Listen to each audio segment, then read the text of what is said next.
Haleluya dan selamat malam bagi kita kembali berjumpa dalam program Before You Sleep, karena kita berharap sebelum istirahat kebenaran firman Tuhan boleh memberkati setiap pribadi kita. Hari ini kita boleh belajar firman Tuhan dalam kitab Matius pasal yang ke-28 ayatnya yang ke-19 sampai ayat yang ke-20. Saya bacakan bagi kita. Karena itu pergilah, jadikanlah semua bangsa muridku dan baptislah mereka dalam nama Bapa dan Anak dan Roh Kudus, dan ajarlah mereka melakukan segala sesuatu yang telah kuperintahkan kepadamu, dan ketahuilah aku menyertai kamu sampai kepada akhir zaman. Nah, ayat ini disampaikan Tuhan Yesus sebagai perintah sebelum dia naik ke sorga. Ini satu perintah yang sering kita sebut dengan istilah amanat agung.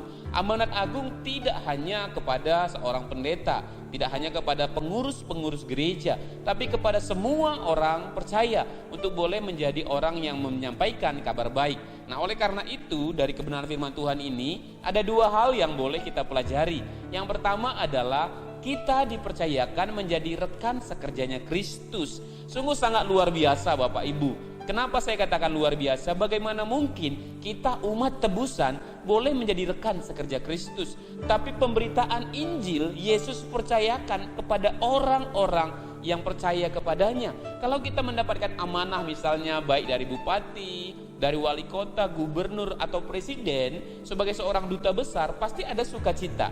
Pasti kita semangat mengerjakannya, karena kita tahu itu adalah satu pesan yang sangat penting, satu amanah yang sangat penting. Nah, bagaimana dengan kita? Apakah kita bangga menjadi seorang yang dikatakan orang-orang yang punya mandat agung daripada Tuhan? Nah, karena itu kerjakan amanah ini, pesan Tuhan ini, amanat agung ini dengan satu kebanggaan, karena kita rekan sekerjanya Kristus. Nah, untuk memberitakan Injil setidaknya mungkin bisa kita lakukan dengan dua hal. Yang pertama adalah dengan terjun langsung dalam penginjilan, dengan memberitakan kabar baik, dengan menyampaikan Yesus telah lahir, telah disalibkan karena dosa kita, telah mati dan bangkit dari antara orang mati.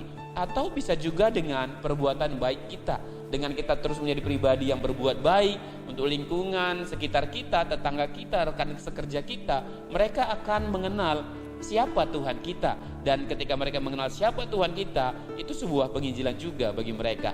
Nah, yang kedua, apa yang bisa kita pelajari adalah ayat ini mengatakan, aku menyertai kamu senantiasa sampai kepada akhir zaman.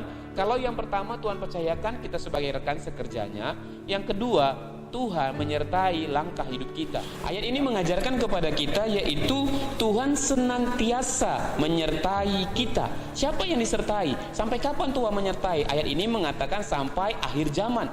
Nah, tapi ayat ini khusus membahas tentang orang yang memberitakan Injil. Kalau hidup kita ingin disertai Tuhan sampai akhir zaman, jadilah orang-orang yang mau memberitakan Injil, mau mengerjakan pemberitaan Injil ini. Dan jangan takut. Kenapa jangan takut? Karena Tuhan yang menyertai. Kalau kita sadar akan penyertaan Tuhan, maka kita akan berani menghadapi apapun. Kita akan berani menyampaikan kabar baik. Kita tidak takut terhadap apapun, karena Yesus yang kita percaya lebih besar daripada segala masalah, segala rintangan yang kita hadapi. Nah, karena itu biar kiranya kita pada malam hari ini menjadi orang-orang yang memberitakan kabar baik bagi semua orang, karena kita rekan sekerjanya Allah dan Dia menyertai kita sampai kepada kesudahan zaman. Tuhan Yesus memberkati dan selamat malam. Shalom.